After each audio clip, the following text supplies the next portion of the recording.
Assalamualaikum warahmatullahi wabarakatuh. Marilah kita awali kajian kita ini dengan membaca basmalah bersama-sama. Bismillahirrahmanirrahim. Alhamdulillahirabbil alamin. Allahumma sholli ala Muhammad wa ala ali Muhammad, amma ba'du. Ibu, bapak, saudara sekalian yang berbahagia rahimakumullah. Kita lanjutkan materi kita sampai asma yang ke-30. Al-Latifu. Al-Latif. Allah zat yang maha lembut. Untuk apa? Maha lembutnya Allah itu sebenarnya menopang Al-Adl, asma yang ke-29, bahwa untuk melaksanakan keadilan itu kita harus benar-benar sesuai sebagaimana mestinya. Famay ya'mal misqala dzarratin khairan yarah. Barang siapa berbuat kebaikan hanya sebesar dzarrah, itu ia akan mendapatkan balasan secara utuh. Demikian pula wa may ya'mal misqala dzarratin syarran yarah. Barang siapa berbuat syar, berbuat buruk, maka ia akan mendapatkan balasan semisal, seimbang dengan apa yang dilakukan. Itulah Allah Al-Latif. Allah maha lembut. Maha lembut di sini sekali lagi untuk menjadikan atau untuk memberikan kepada siapa yang layak, yang semestinya mendapat penghargaan, mendapatkan apresiasi. Itu Allah Al-Latif.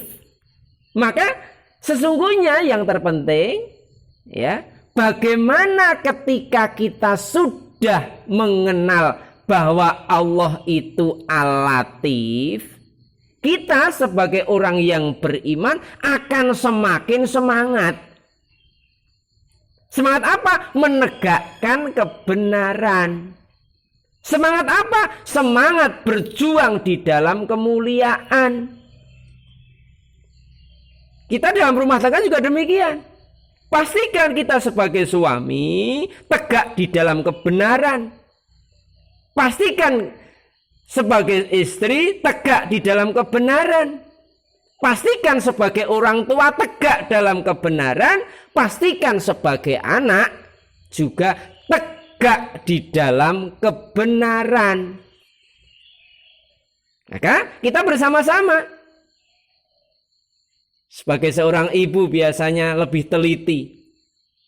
Ketika anak-anak kita yang relatif masih kecil meminta jajanan, pertanyaan ibu yang sangat sederhana, ibu-ibu yang hebat, apa? Nak, coba dicari dulu, ada halalnya enggak makanan itu, coba. Pernyataan yang singkat, pertanyaan yang mendasar, bahwa makanan ini bukan masalah apa-apa, makanan ukurannya adalah halal. Ini kan dari ibu-ibu sering seperti itu. Kalau belum ya sudah, monggo ini dimanfaatkan. Yuk, pertanyaan ini loh, ini mengajari akidah anak.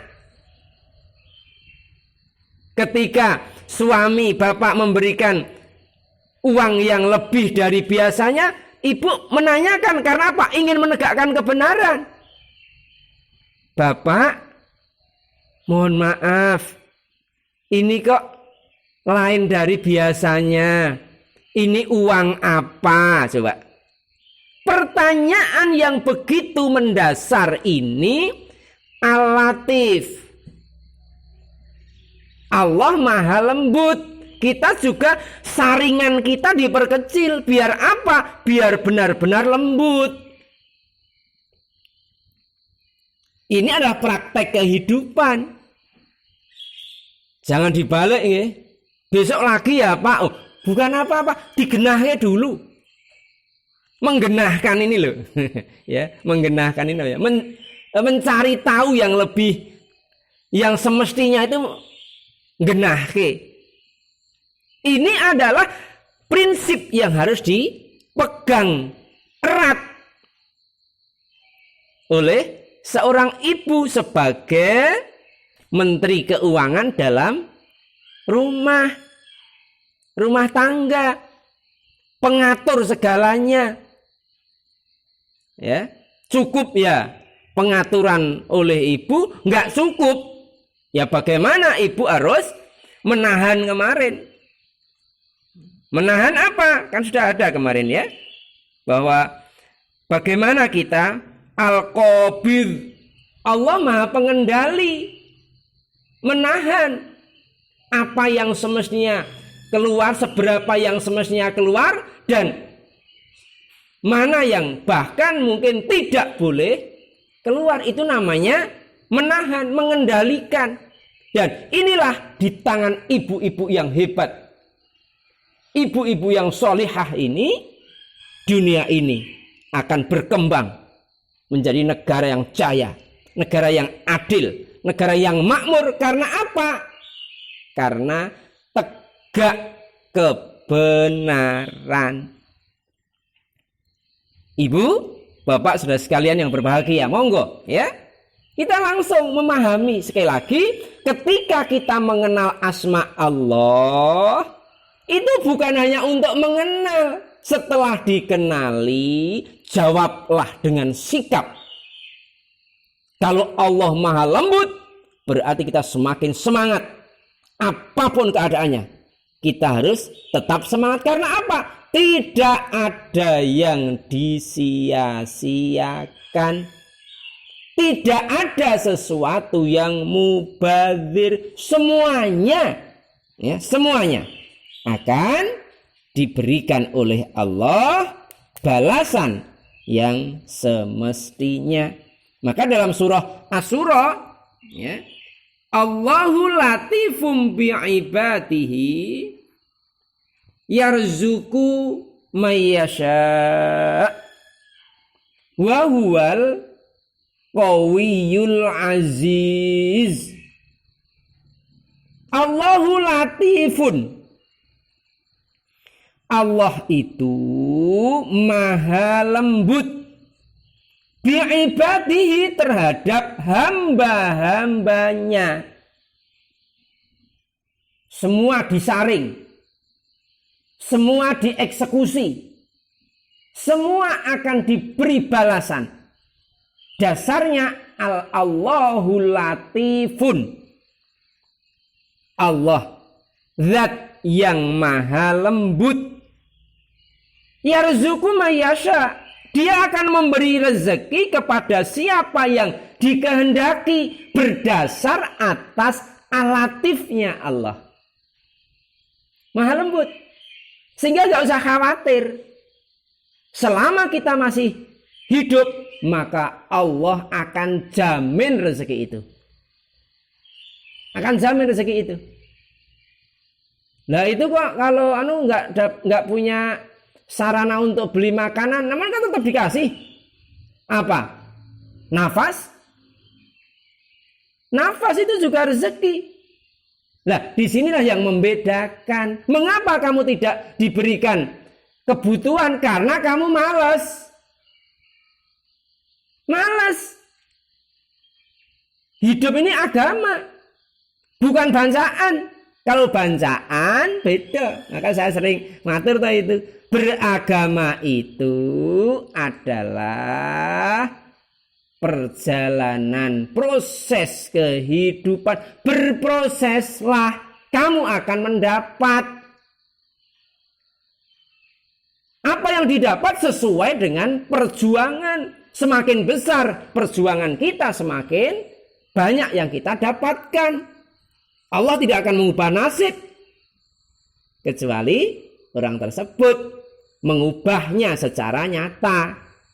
Maka sekali lagi, agama bukan seperti kenduri. Nek kenduri ini gue nyuwun sewu ora teko men dicaosi kok.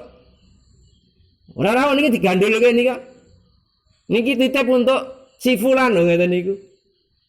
Bahkan kalau dijelaskan lebih detail lagi, yang datang duluan, yang hafal membaca Yasin, ya, yang khusyuk zikirnya, itu dengan yang tekone keri, raiso moco, cobi, dan seterusnya sama kok hasilnya, satu besek kok.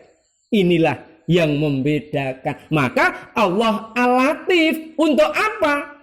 Kita bersemangat, lebih bersemangat untuk mendapatkan karunia Allah. Karena apa? Karunia Allah akan diberikan, akan disaring dan diberikan kepada orang-orang yang berbuat baik. Semoga kita termasuk di dalamnya. Kita akhiri, subhanakallahumma wa bihamdika asyhadu an la ilaha illa anta astaghfiruka wa atubu ilaik. Alhamdulillahirabbil alamin. Assalamualaikum warahmatullahi wabarakatuh.